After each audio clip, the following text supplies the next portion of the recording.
Good morning. Welcome to everyone who's joining us. My name is Derek Olson, President of WorldOregon. Looks like participants are still streaming in a virtual manner, so we are going to wait just 1 minute before we start the program.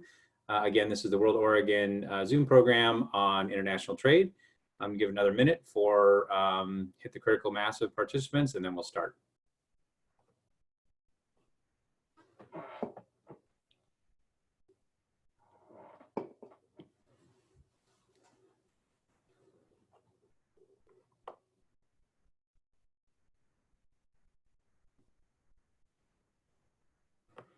Okay, welcome. Thanks again for joining us. My name is Derek Olson, the President of WorldOregon.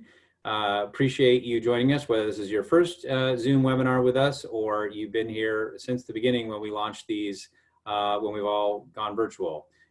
We have a great panel and a moderator here assembled today to talk about international trade in the time of COVID-19, with a special focus on small businesses and startups. This is done in partnership with the Pacific Northwest International Trade Association, and we welcome members of PNITA as well as WorldOregon members. Member of one or the other, encourage you to join and support nonprofits like us in a challenging time like these. We'll be recording this for posterity and to post on our YouTube channel. You can ask questions of the panelists or the moderator through the Q&A function of the Zoom webinar. We will also be posting in the chat function some links for information of interest. And you'll see a few slides too that we'll also post here later. Our panel is going to be moderated today by Scott Goddin, who's an expert in helping American businesses export, longtime director of the U.S. Export Assistance Center here in Portland as part of the U.S. Department of Commerce. Before retiring, and Scott will be moderating a panel with Maria Isabel Ellis, who is mentioned the Executive Director of Pacific Northwest International Trade Association, known by its acronym PNITA. Hi, Maria. Edgar Navas, who is the CEO of CILQA Digital Incorporated. Hi, Edgar. And Carolyn Lewis Palmer, who is the Managing Director of the Rogue Women's Fund for Rogue Venture Partners. I should note that Edgar, Maria, and Carolyn all serve on WorldOregon's Board of Advisors, and we tap into their expertise as we navigate challenging times like this. So without further ado, I'm going to drop off, hand this over to Scott Goddin, who will start us with some opening comments, and then we'll have some questions. He will moderate with the panelists, and then, as I mentioned, we will start to incorporate some Q&A that our program director, Tim DeRoche, will monitor through the Q&A function at the bottom of your screen. Without further ado, the floor is yours, Scott. Thank you very much, Derek. I appreciate the opportunity to speak about this important topic. I'm going to preface my remarks by the focus today is on the impact of COVID-19 on Oregon exporters. That, in most cases, will be a secondary consideration for companies. I mean, they need to get their basically get their domestic house in order in terms of most companies focusing on a domestic market with international markets being secondary. But our purpose today is really to examine sort of broadly what some of the issues may be that companies may face. So as they're planning for a recovery, that they also incorporate international into their thinking, in that some companies like Nike, it's automatic, but smaller companies are serving a domestic market, but have been in the past reliant on international, but again, get the house in order with international as a strong piece of your planning and consideration. The impact of the slowdown created by COVID-19 really needs to be understood from the perspective of Oregon as an active participant in global trade, uniquely positioned in global supply and value chains. Total Oregon exports in 2019 were $23.8 billion. We punch above our weight as an exporter in population. We're about middle of the pack. We represent about the 20th largest exporter in the United States among states. Through March of 2020, Oregon's exports were at $6.5 billion. So essentially, annualized, we're on track, but two things. The slowdown will not show up. Well, actually, one thing. The slowdown won't show up in trade statistics that tend to lag 1 or 2 months. So we were still on a healthy pace in the first quarter. One thing that also needs to be considered is Oregon's role, when I say in global value chains, as an importer as well. Total 2019 imports were 18.6 billion. Now that doesn't mean everything coming into Oregon stays in Oregon, but it does represent products that Nike might produce, that Intel had sent out semiconductors that got turned into computers. So the import side is just as important to what the impact on our companies will be. Through March 2020, Oregon imports were 4.3 billion.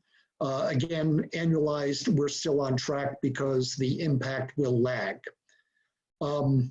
To put these numbers in perspective, 23 billion in exports, 18 billion in imports. It's apples and oranges for your macroeconomists out there, but Oregon's GDP was estimated at about 210 billion in 2017. So it really just gives you an indicator of the importance of the economic activity of international trade in our overall economic activity. Again, Oregon ranked 20th among US state exporters, with shipments increasing 5% between 2018 and 2019. Again, a fairly heavy increase.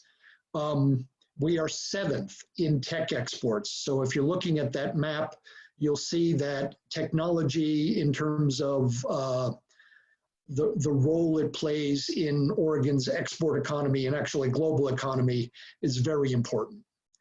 Another important observation is the role of intermediate goods in terms of Oregon's exports and in our shipment mix. And that really underscores our global supply chain role. When I say intermediate goods, semiconductors leave Oregon, go to Malaysia, become microprocessors, then go to elsewhere in Asia, China, to become servers, computers, etc. Wheat from Eastern Oregon goes to Asia and becomes noodles. Hazelnuts are exported, and I don't know what they become, but when the hazelnut exporters in the valley, when the hazelnut growers in the valley wake up, they check the prices of their Turkish and Iranian competition. Again, it's a global business. Now, the top categories of our exports, approximately 40% are in high technology. That includes, again, semiconductors, and then the machinery to make semiconductors. Companies you may have heard of: Intel, ESI, HP, Lam Research, and Tektronix are key companies and key employers in this product mix. Trucks and related exports come in at around $800 million. Daimler out of Portland is an important is the main manufacturer in this space, but they have a strong supply chain throughout actually the United States, but also in Oregon, providing parts and components that go into their trucks. Aircraft and related products. We don't do finished aircraft per se, but Boeing manufactures components here. Precision Cast Parts is a large supplier to Boeing.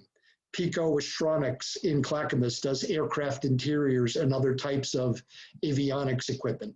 Erickson Aviation in Portland, with a facility down in Central Point, does heavy lift helicopters that you'll see fighting fires around the world. In Situ in Hood River does the ScanEagle UAV that is used globally for both in the military and firefighting, among other products, among other applications. Wheat comes in at 550, $500 million in exports out of Eastern Oregon in wheat. Something surprising, footwear. Those are largely insoles made by Nike. So that's the innards, if you will, of the Nike shoes that are produced in Oregon. They're able to protect their IP and then send those for further manufacture into the rest of the shoe globally. A new one to me, pharmaceuticals and immunologicals. I'm not even sure what that is, but companies producing those, Genentech, Bend Research out in Bend, just to give another indication of the breadth of where exporting happens. And then one of my favorites, potatoes, $165 million. You might think you've heard of Simplot. Very important in Idaho, but also very active in Eastern Washington and Eastern Oregon. Now, the trade partners that we have, the main trade partners that we have have been largely conditioned in some respects by our role in a tech value chain, global tech value chain. China is our largest export partner. About 30% of our exports are going there. Canada, 14%. The trucks manufactured by Daimler include Western Star out of Portland, used in mining and logging in Canada. Japan, 7% of our exports, whether it's technology, very important for high-value food products, seafood products, etc. Malaysia is our fourth largest trading partner. This is almost purely a technology play. Probably 95% of our exports to Malaysia are semiconductors. South Korea, 6%. Vietnam, 5%. That's in part related to a fab that Intel put there within the last 10 years. Who's exporting in Oregon? A 2018 survey had about almost 6,000 exporters, actually 5,936 exporters, of which 88%, 5,231, are small to medium-sized exporters. The SBA definition of that is under 500 employees. In my experience and Oregon economists' experience, most of those employers are under 50 employees. Importers, we also have 5,899 importers. So again, you see that not only are the numbers important, but there's a lot of companies doing it. I want to speak very briefly about services exports. These are things like software, legal and financial services, royalties. An estimate from 2016, and I'm not sure it would have gone down, is $9 billion in services exports supporting over 50,000 jobs. Two areas that relevant to our discussion today. Tourism is estimated to be valued, again, this is exports, $2 billion industry in Oregon. Education, a report from 2019, again, just on the foreign side, $420 million. So these are areas that will be impacted by the COVID-19 particularly. 1 in 5 jobs in Oregon are related directly and indirectly to trade. The impact throughout the state will be wheat farms in Eastern Oregon, to Intel in Hillsboro, to Erickson Air Crane in Central Point. Business Oregon did a study, and again, this is from mid-April, that identified, that asked companies how they anticipate being impacted by COVID-19. You can see decreased sales and largely uncertainty as to what is affecting them. The challenge for Oregon companies will be to secure their international supply chain and support customers. Short-term impact on technology may be less of a challenge, but supply chains supporting aviation, food production, and ecosystems built around tourism, education with foreign students, and logistics, just really the movement of products from Oregon to the world, may be slow in recovering. On top of maintaining existing relationships, companies may need to adjust to seek new sources of financing. Logistics, as an example, passenger flights carry cargo, and regulatory issues around privacy, health and sanitary concerns, among others. I'd like to then turn it over initially to Edgar. One of the areas that Oregon companies will be focusing on is e-commerce. E-commerce and other online business activities will provide needed flexibility as companies adjust to these new realities. Edgar, I hope you might comment on this area and how companies can successfully anticipate issues that they encounter as they try to grow their online sales. Thank you. Well, thank you, Scott. That was quite an introduction. And yeah, one of the things that we've seen in the industry right now, well, first in the months after the pandemic began, we saw obviously an increase, a sharp increase in the transactions coming online, but we also saw a lot of companies, a lot of actually industries in general, not prepare for this. And you know, number one, in terms of exposure to digital marketing and how to get to know your customers. And more importantly, right now, and on the e-commerce side, it's on the transactional side and how to process those transactions and avoid fraud or mitigate the fraud, since you cannot.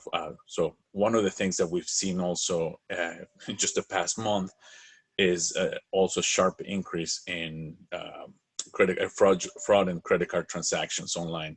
So it's one of those things that once we adapt to this new reality, that's going to take advantage of e-commerce. Like, how do you mitigate chargebacks, which is the industry term for return transactions, because you don't have the ability to filter every single one. You don't have a physical card present, and all those chargebacks can really sink your business in actually minutes, when in a physical with a physical presence of a card, it takes much longer to do that. So now that's one of the main dangers right now in the industry.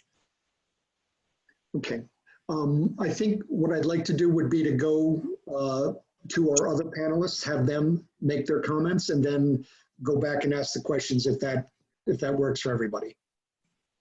Yeah, and I'm going to post a little link in Payment Gateways 101. Just to give you an idea what to do, how to anticipate, how to prepare if you want to launch an e-commerce site. Thank you. Thank you. Caroline, COVID and its impacts will provide opportunities for entrepreneurs and strong challenges for both startups and recently established companies. Can you speak from your experience of helping companies and financing companies in this space, how they might anticipate adjusting? Yeah, so it's similar to what Edgar was saying. If companies have not already had an online presence, if they've been doing wholesale, for example, they are having to move pretty quickly to setting up that online presence, that direct to consumer. One thing that's a really strong benefit to startups or smaller companies is that they can be much more nimble. So although they might have some cash flow constraints, they can be more nimble. They can usually set things up pretty quickly and move pretty quickly. And we've definitely been seeing that. When it comes to just overall with startups, some of the areas that we're seeing will come at no surprise, but obviously cash flow being a big consideration. Oftentimes startups are either bootstrapped, or they're not flush with cash, or they're also not flush with different types of debt options as well.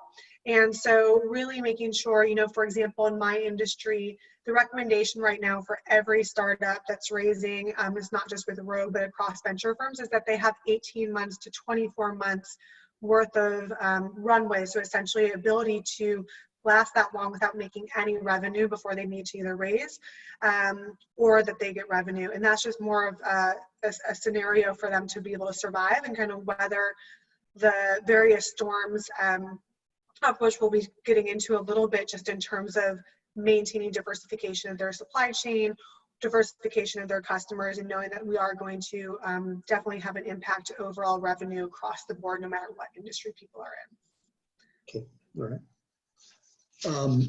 Maria, Oregon firms will need stability and certainty moving forward to secure and grow their international markets. The companies themselves will be responsible for dealing with new commercial realities, but U.S. trade policy can influence market factors and bilateral relationships. Could you just speak to, and happy to, in questions, to dive a little deeper, but just give us your perspective from PNITA as to where we are in trade policy. I realize that's not an easy question. Thanks. It's not an easy question, particularly with this administration. You know, I guess I would just preface that, you know, I think most of the audience probably is folks who already know this, but just to reemphasize that trade agreements and our trade policy is really important in terms of providing opportunities for our firms. Trade creates jobs here at home. The more that we can get our companies to be able to sell their products and increase market access abroad, the more production they have to create, more products they have to create, which means they can use more labor here at home. So that's why this is really critical. There's a couple of things that I would point out are, you know, to watch. The USMCA, the US-Canada-Mexico agreement, which is the replacement for NAFTA, is going into effect on July 1st. That would have been a really tight timeline without COVID, but with COVID, it's even tighter.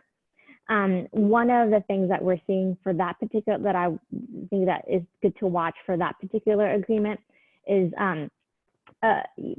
you know, it's 95% the same as the previous one, but there's some important, particularly in the, some important changes, particularly in the auto industry, which are actually part of the reason that it's been problematic for implementation for July 1, because we don't yet, COVID has created a situation where people are trying to respond to a real crisis, and we haven't, the three partners haven't come together on some, on delivering some uniform rules of origin for some of those products in the auto industry, which is going to be problematic in terms of being able to implement on July 1.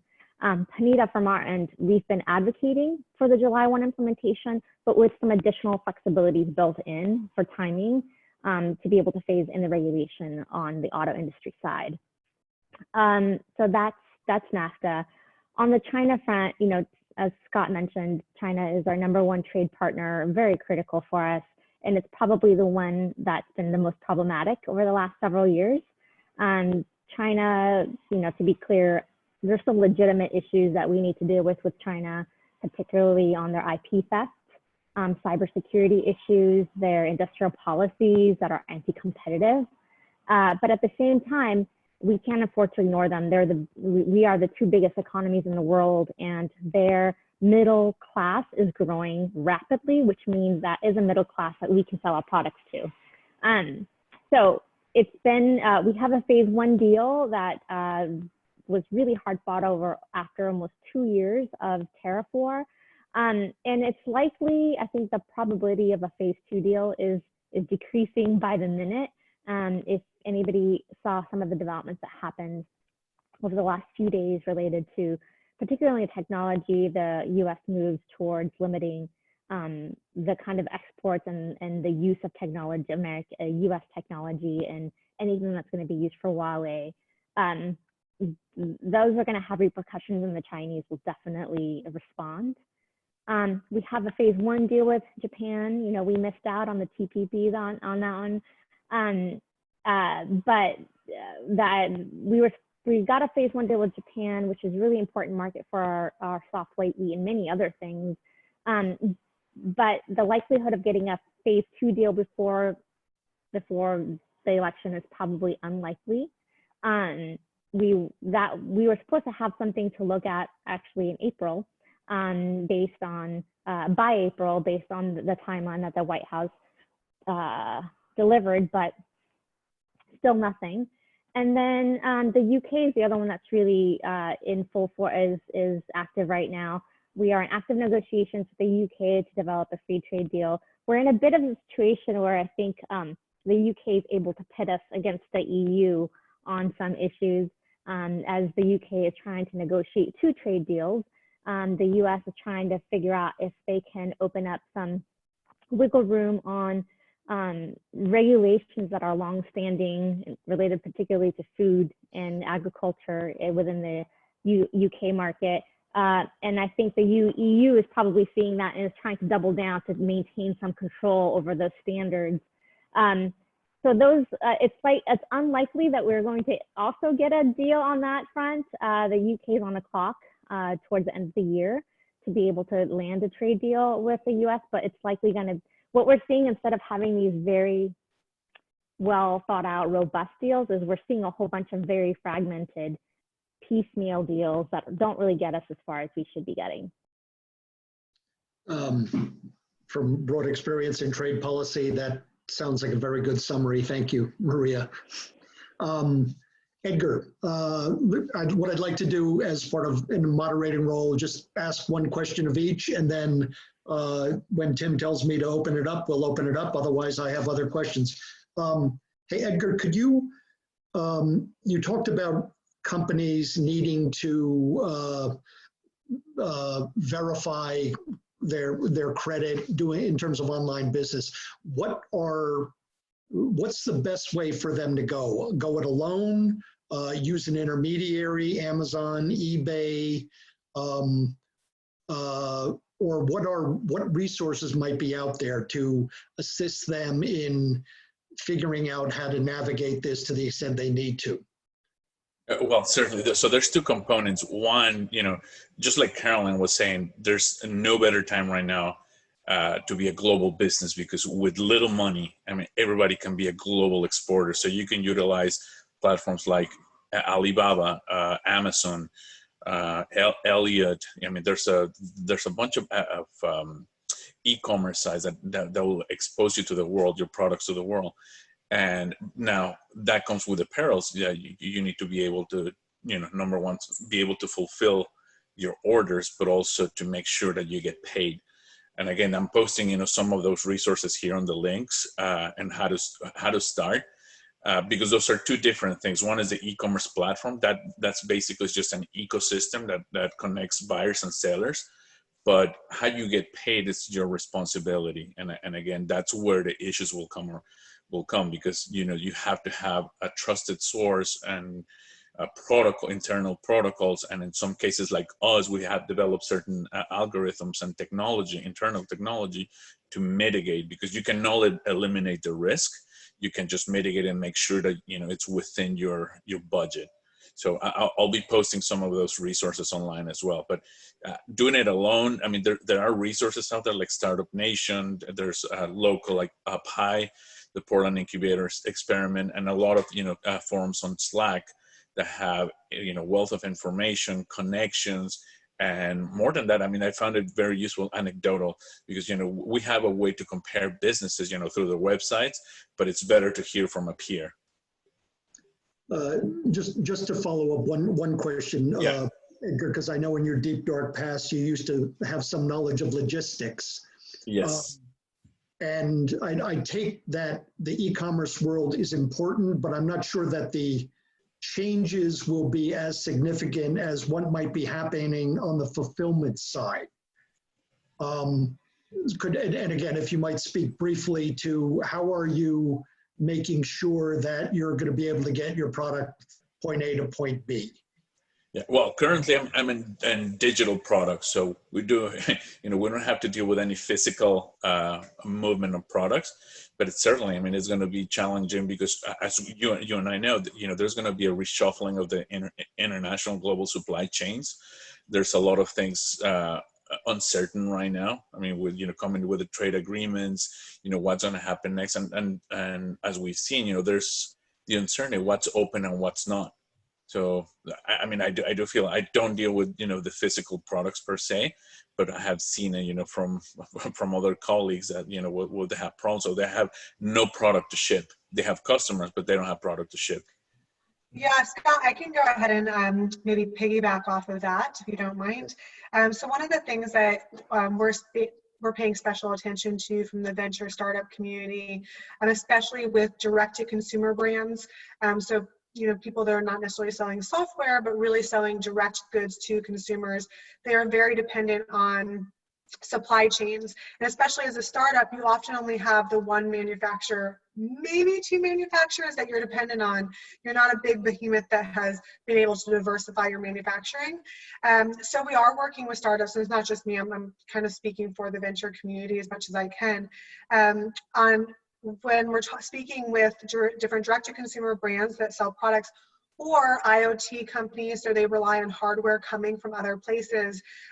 If there's opportunity, if they haven't already done so, to diversify their supply chain for multiple reasons, but one of the things that has come up specific to COVID is the anticipation that this is going to be a continuous wave, and it's going to hit different countries at different times. So how do you make sure that if you're reliant on products from China, for example, and they've been specifically hit hard, and they maybe have to reduce operations or close down and delay product, but then you can get enough product from another country or region that has not yet been hit. And so that's one of the things that we've been speaking with companies about, and is a focus point for anybody that is reliant on those supply chains to get products to consumers or installed into other businesses. Caroline, how would the if I could just add really quick, Scott, to what Caroline is saying, that this is where technology and supply chain, we can learn from technology. How do we apply redundancy and mirroring to have, the different processes on different sites? Like we have servers in Australia, but also in the US. So if one goes down, one gets activated. So that's part of what Caroline is saying. Like it's going to be increasingly important to have just not one or two suppliers, but just different suppliers and in different regions. Caroline, and thank you, Edgar. That point well taken. Caroline, that building that capability, having that flexibility, also has a requisite financial piece to it. That is less the venture capital side and more the traditional banking side. How are you advising companies that, I think you're right, need to have that flexibility and need to have it in their planning, but dealing with the financial implications of that on the international side? Yeah, again, working with startups or younger companies, their banking and debt options are going to be significantly limited. We understand that a certain allocation of their current cash position will maybe need to be increased towards inventory or towards that diversification. So we factor that in when we anticipate what that runway is or when they're going to have to raise their next round. In addition to that, there are creative things you can do with various suppliers as well in terms of payment terms or the amount that you're ordering. Again, it's not perfect, but it does allow a little bit more flexibility to build in that redundancy. And so really making sure, I think for startups too, a lot of them, maybe 2 to 5 years old, that we're investing in seed stage companies. And they've been riding a high wave up until this point, right? Things have been going really well. Overall in the private markets, it's been relatively easy to raise money. I say relative compared to other times. I know that many entrepreneurs feel that it's extremely challenging to raise money, and I don't want to minimize that.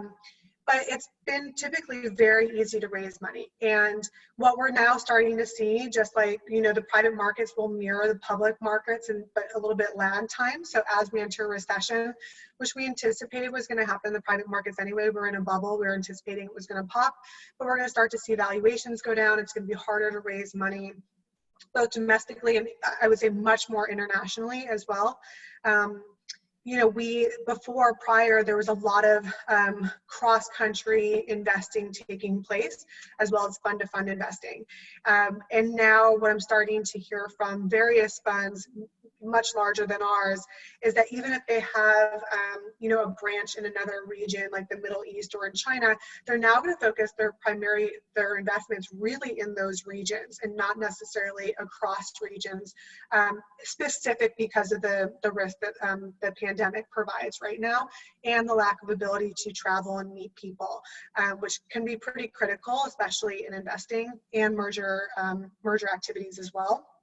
So knowing that financial, it's going to be really difficult for people to raise that money moving forward. The valuations, again, are probably going to go down. It's going to be harder to get that cash. And so it's really important that people operate what I'm really excited about, because in Oregon, we see it all the time, just good, sound businesses. So we're going to start to go back to our roots. And that, when I say we, the startup world will go back to the roots of really making strong businesses that are capital efficient, really have a solid market fit, instead of necessarily what I would say they were being able to pay for that market fit because of the plentiful amount of capital that was flowing before, if that makes sense. Okay, thank you. Maria, we have been critical of China for a variety of things, including their industrial policy. Under this administration, we've basically been pursuing industrial policy by tariff. There has been some discussion of, it keeps on coming up in cycles, reshoring, particularly around supply chain issues that were encountered in PPE, in medical equipment, pharmaceuticals. Does the PNITA membership, or do you see a path forward for trying to reshore some production, but at the same time fighting protectionism as two sides of the same coin? Yeah, that's a great question.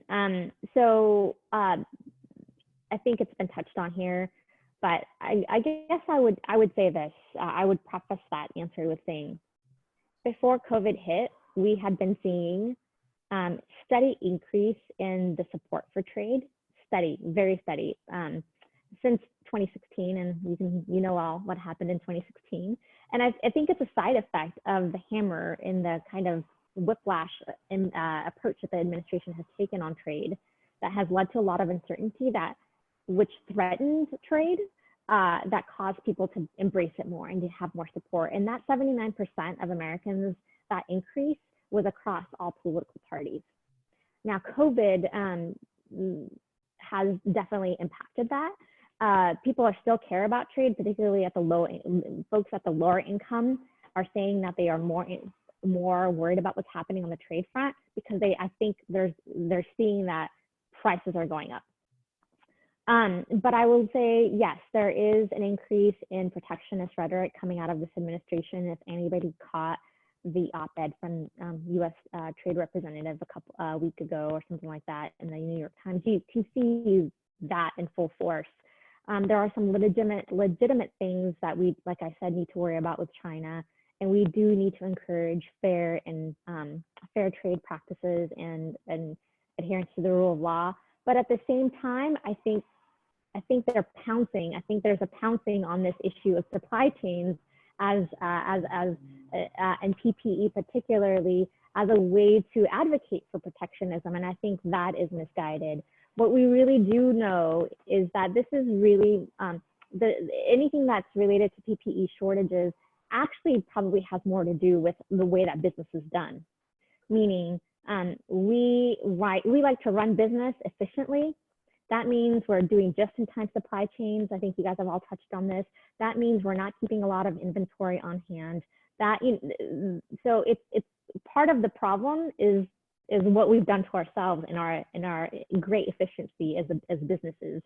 So that's not to say that we shouldn't figure out how to address some of those problems and diversify, like others have been saying.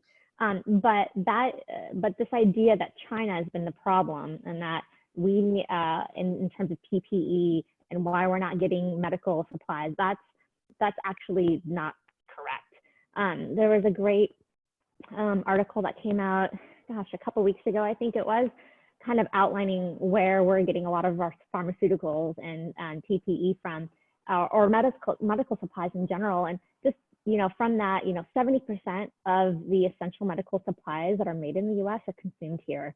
And only 13% are actually coming from China. 28% are coming from the US. There's another 26% that's coming from the EU. And that's of the 2,000 firms in the world that are making critical needs stuff on the medical front. So the idea that this is a China problem, I think, is more of it's a way to throw China under the bus further, which is, again, we need to deal with them, but it's a misnomer. I think what we do need to do is figure out how to create more redundancy, like Edgar and Caroline talked about. We need to do better stockpiling. We need to be able to support companies that do want to diversify their supply chains and build some redundancy. We don't really currently have a lot of tools to help companies do that. So the more that we can find that, the better. And then I think, you know, in terms of reshoring, yeah, we're going to see some of that, but probably not in the numbers that I think people are hoping for, or that some people are hoping for. There are reasons, and really valuable reasons, to have a global supply chain, because we're all competitively different. Each region is competitively different and has different things to offer. So the global supply chain isn't going to go anywhere. We might see an initial bump in reshoring, but not a long-term shift. I don't know. I don't think so. Okay, thank you. Thank you. Tim, I have some more brilliant questions that I am happy to address my colleagues. Well, Scott, I'm going to jump in and ask a couple, and then maybe we can, you know, dodge and parry a little bit. I do want to remind participants in the webinar that if you have a question for any of the panelists, there's a little Q&A button at the bottom of your screen, and put your questions there. I have a question about, with fewer passenger flights, that means less air cargo. Is that going to be a problem for Oregon importers and exporters? And anyone can jump in at this point. It's a melee. And I'll make some quick comments, and then I saw Maria shaking her head. So fresh cherries, crab meat, some salmon. Hood River is going to get hit hard if we don't have fresh frozen product going out of PDX to get into Tokyo and Chinese markets moving forward. So yeah, it will be impactful. That stuff does not go by boat. Maria? No, I think that's about right. You know, 50% of all air cargo goes on passenger flights. So when you decrease passenger flights by 90%, that definitely creates a shortage. And then other restrictions as well on the imports of live animals and into the Chinese market, which has really been impacting the seafood industry here as well. And actually, Tim, just to correct myself, not only is it cherries, apples, pears, it's the Intel semiconductors, it's that 500 million in Nike insoles. That, to Maria's point earlier about just-in-time manufacturing, high value product goes in the most expensive way you can ship it. So if we have fewer flights, that will be an important adjustment our companies will need to make. So we've got all those Carnival Cruise Line ships we could be using too, you know. I'll let them know you need a reservation. Well, so here's an interesting question. Without being, you know, gauche or incredibly opportunistic, are there some niche growth potentials for Oregon exporters due to COVID-19? That, Tim, was actually the next question I was going to ask, particularly of our digital experts in Caroline and Edgar. Well, I'll go ahead and speak, I would say more generally to what we feel are some of the opportunities in the venture space. I'm sure, Edgar, you would concur in some areas. First and foremost, I mean, again, COVID is what I would say is really the catalyst pushing a lot of different industries into the digital era that maybe were resistant.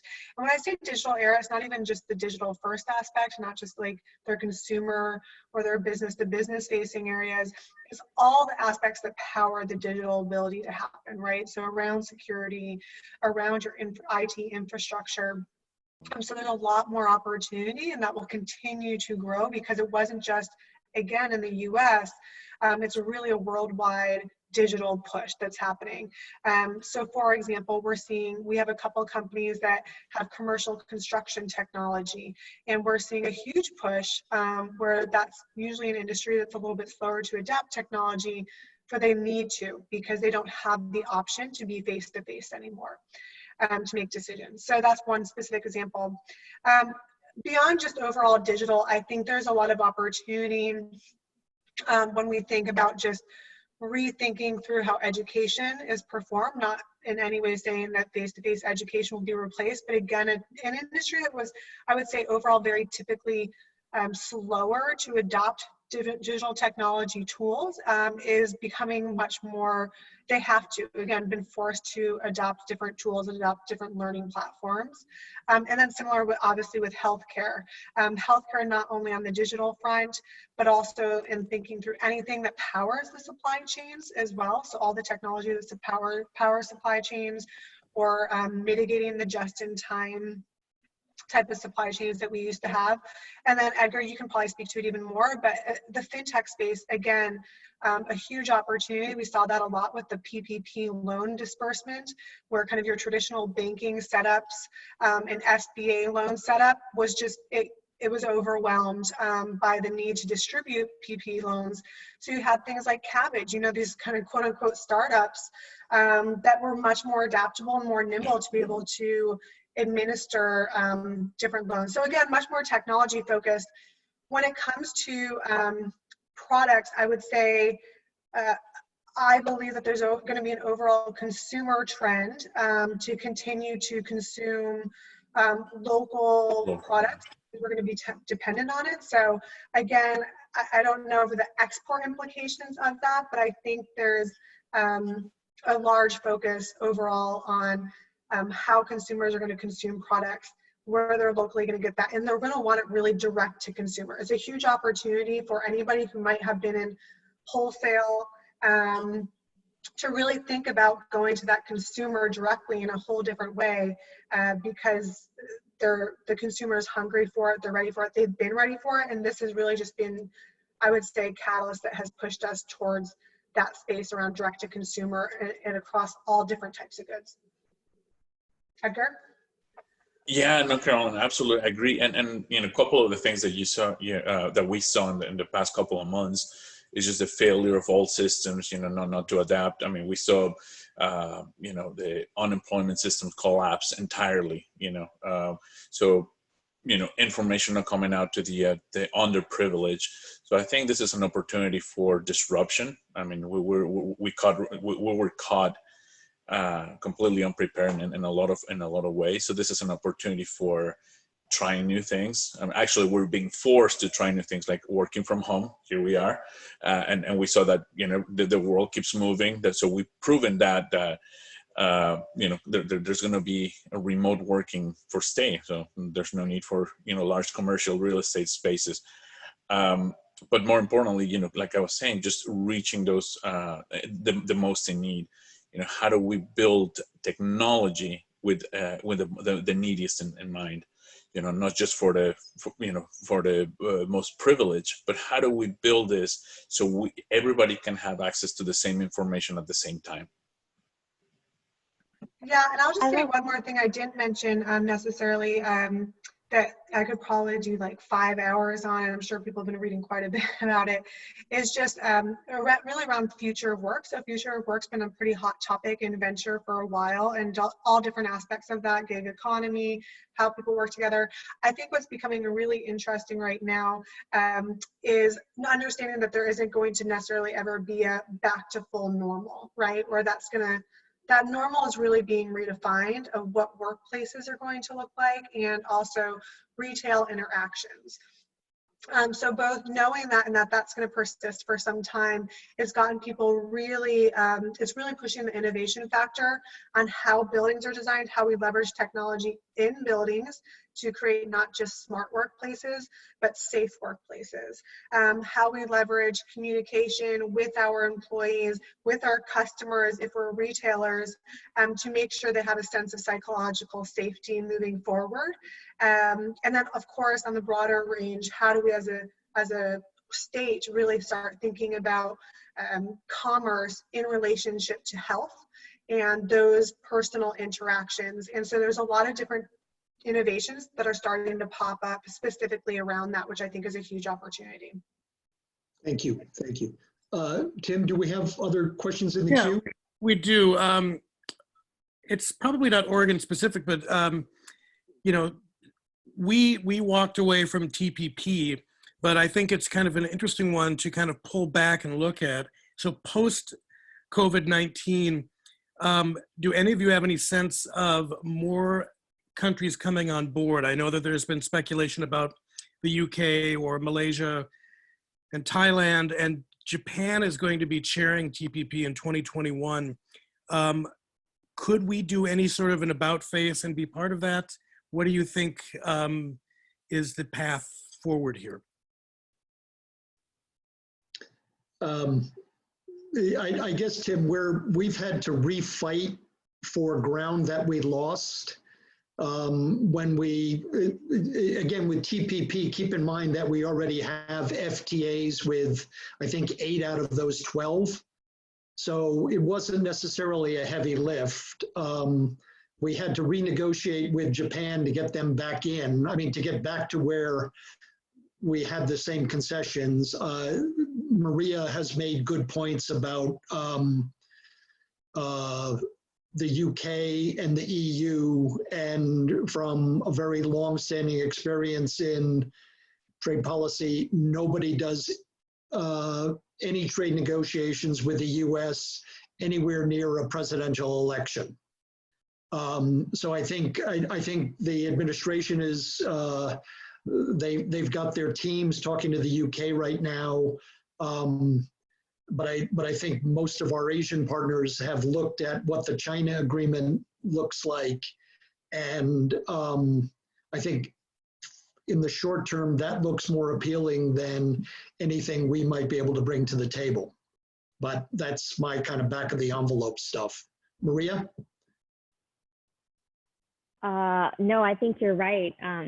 And frankly, if those other countries are paying attention to what's happening with China, it's even more disincentive for them to want to negotiate at this time, because they're seeing how we're teetering back and forth and hot, cold on even the basic agreement that is now being jeopardized. Even the phase 1 is being jeopardized, let alone advancement on a phase 2.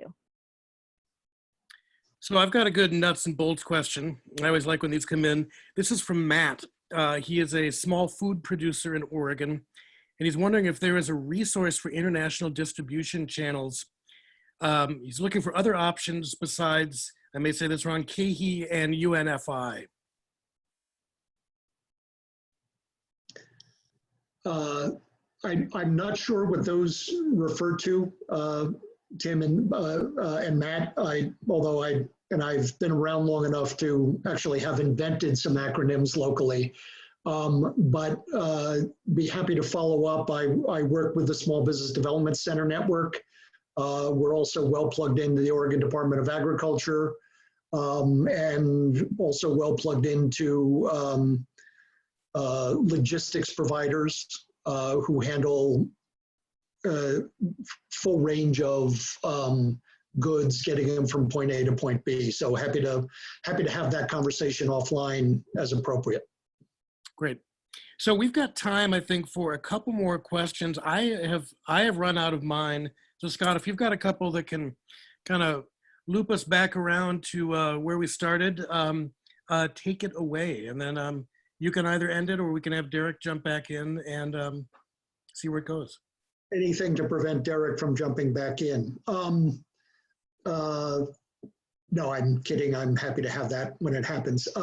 Edgar and Caroline, you made some good observations around essentially supply chains and fulfillment capabilities needing to become more efficient, more streamlined as people have an interest in getting fresh product, getting things they feel safe about consuming.